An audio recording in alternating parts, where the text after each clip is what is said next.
Falando sobre a Um palavra, só para pedófilo ficar... mata um monte de gente, estupra um monte de criancinha. Aí antes dele morrer, ele levou um tiro. Ele aceita Jesus. Aí ele fala, nossa, agora me perdoa. Tá perdoado? Tá perdoado. Ué, então tá fácil.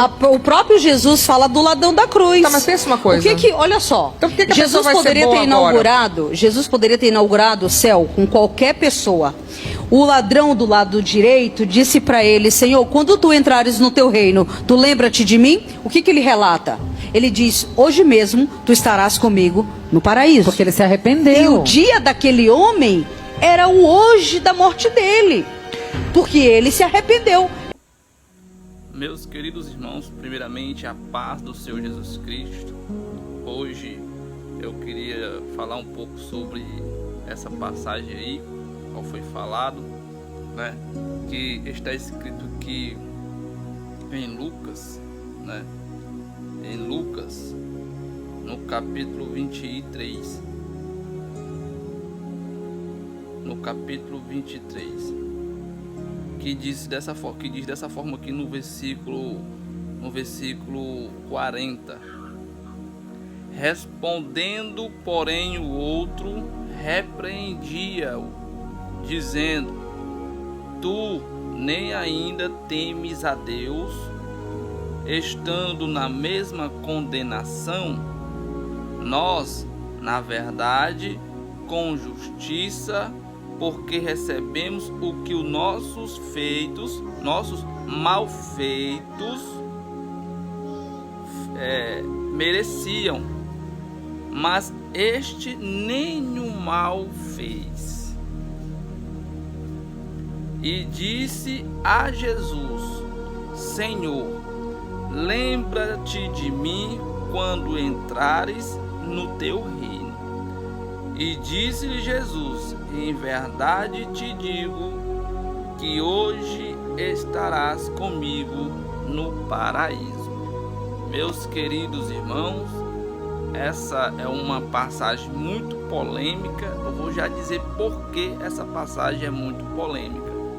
Primeiro, muitos pregam essa palavra para satisfazer as suas vontades carnais, dizendo que Deus ele vai perdoar, assim como também perdoou esse malfeitor, esse salteador, a qual estava no lado de Jesus. Então muitos usam essa passagem para dizer: eu posso brincar, eu posso farrear, eu posso pecar, eu posso fazer qualquer tipo de maldade do jeito que eu quiser, da forma que eu bem entender.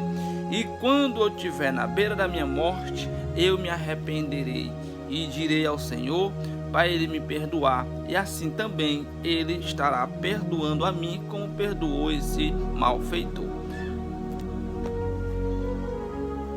Meus queridos irmãos, eu quero já deixar bem claro que não é bem assim. Não é da forma que muitos estão pensando. Primeiro ponto que a gente devemos entender, que antes de mais nada devemos entender que esses dois malfeitores aqui, eles nunca tiveram um encontro com Jesus. Eles nunca tiveram um encontro com Jesus. Primeiro, porque Jesus ele pregava sozinho, né? Existiam os discípulos do lado dele, mas os discípulos ainda não estavam fazendo a missão. Eles estavam aprendendo com Jesus. As poucas vezes que o discípulo queria fazer o id, né? Expulsar os demônios, fazer essas coisas, eles não conseguiam, pois ainda não tiveram recebimento do Espírito Santo. A fé deles ainda não estava suficiente para fazer aquilo. Então, quando Jesus ele morre na cruz, ressuscita e eles passam a acreditar, a Bíblia vai dizer que em Atos dos Apóstolos, eles estão lá orando e ali vem o Espírito Santo. E eles são cheios do Espírito Santo e ali começa a sua missão. Mas vamos lá para essa passagem aqui. Jesus ele pregava sozinho. Ele ia para um canto levando os discípulos, ia para outro. Então ele saía cidade em cidade evangelizando, fazendo seus sinais, fazendo suas maravilhas, para que o povo viesse a aprender e crer que ele era o Salvador, que ele realmente era o Filho de Deus. Mas aqui nessa passagem, Jesus foi colocado com 2 malfeitores, a qual nunca tiveram encontro com Jesus. Então nós devemos já raciocinar isso. Primeiro ponto, Jesus, a primeira vez que Jesus teve de frente, né, vamos dizer de lado, né, com esses malfeitores.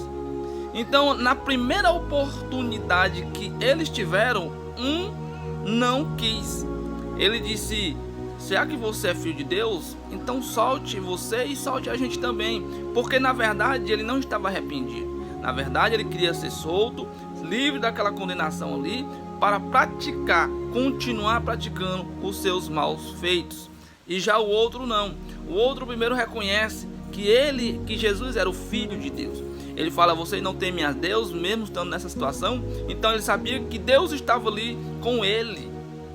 Segundo ponto, ele reconheceu que aquela pena qual ele estava pagando era porque ele praticou coisas ruins. Ele merecia aquilo, então ele merecia a morte. Então ele reconheceu que ele era merecedor daquela morte, daquilo que ele estava fazendo. E em terceiro lugar, nós também vemos que esse malfeitor aqui, ele se arrepende de todo o seu coração e passa a acreditar. Mesmo a única oportunidade que ele teve, ele acreditou grandemente, imensamente em Jesus. É tanto que ele chega a dizer: Senhor. Então, ele fala para o Senhor: Senhor, lembra-te de mim quando entras no teu reino. Ele já deixa bem claro que ele chama Jesus de rei. Ele acreditou em Jesus. Muitos aqui, irmão, que estavam aqui, vendo Jesus ser crucificado, viu Jesus pregar, viu as pregações de Jesus, viu os milagres, viu os prodígios que Jesus tinha feito, e nenhum acreditou. E esse aqui não. Ele não teve encontro com Jesus. Ele não tinha uma oportunidade com Jesus. E ele teve essa única oportunidade e creu. Foi aí que Jesus disse: então hoje mesmo estará comigo no paraíso. Diferentemente de hoje, Jesus diz em sua palavra que ele não dará por inocente todos aqueles que conhecer a verdade. Então, quem já conhece a verdade não vem com a história de dizer: eu vou pecar, eu vou errar, vou fazer o que eu quero da minha vida. Quando chegar na última oportunidade, eu estiver morrendo, bem velhinho, ou estiver na beira da morte, eu digo para o Senhor: Senhor, me perdoa. Não é assim que funciona. Deus, ele vai te julgar. Vai haver um julgamento. E as balanças vão estar diante de você. Deus, ele vai julgar os vivos e vai julgar os mortos. Todos aqueles que morreram e todos aqueles também que foram arrebatados. Deus vai saber, vai dizer: esse é um filho amado, esses aqui fizeram essas coisas e essas aqui boas, essas aqui ruins. Vai ter uma balança. Então você deve entender o seguinte: que não é da forma que vocês pensam, não é da forma que as pessoas pensam. Ah, eu vou errar, vou pecar, porque assim não existiria o evangelho, irmão. Então assim não existiria o evangelho. Vamos pecar, vamos brincar, vamos fazer o que nós queremos da nossa vida. Quando estivermos na beira da morte, Jesus vai perdoar, e aí a gente estamos salvos, vamos para a glória. Não é assim que funciona. Vai haver um arrependimento, tem que haver uma balança das tuas obras, das tuas boas obras e das tuas más obras. A Bíblia diz que quando Jesus perdoa todos os teus pecados, é lançado no mar do esquecimento, você se torna uma nova criatura para Deus. Mas Jesus, ele não é, irmão, menino. Ele não é como muitos pensam. Jesus não é besta, não, irmão. Jesus, ele é sábio. Jesus, ele é o Rei dos Reis, o Senhor dos Senhores. Ele sabe a tua intenção. Ele sabe os deleites do teu coração. Então, quando você aceita Jesus com arrependimento, para fazer a vontade dele, para se converter a ele, ele sabe. Como também ele sabe que você está se arrependendo, você não está se arrependendo, você está querendo ser salvo depois de ter praticado muitas e muitas outras coisas erradas. Ah, agora vou morrer mesmo, então vou para o céu. Não é assim que funciona. A Bíblia diz: enquanto a vida é esperança. Então, enquanto você está aí bem, vai e aceita Jesus.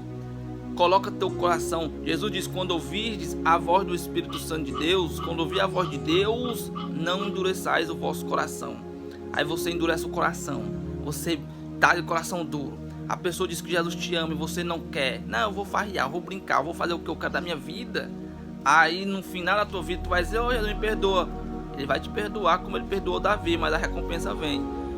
A recompensa vem porque ele vai saber as tuas más obras, vai ser lançado no teu rosto naquele grande dia do juízo final.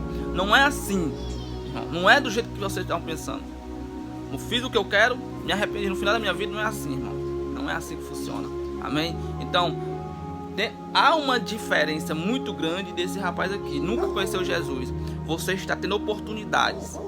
Várias oportunidades para você aceitar Jesus, para você se converter. Jesus vai olhar para você e vai dizer: você não me quis, você não me quis, você me quis no dia da sua morte porque você estava com medo de ir para o inferno. Você não me quis por amor, você me quis por medo. Então você não me quis, você não me quis. Então a palavra de Deus é essa, irmão. Amém? Que Deus abençoe grandemente a sua vida.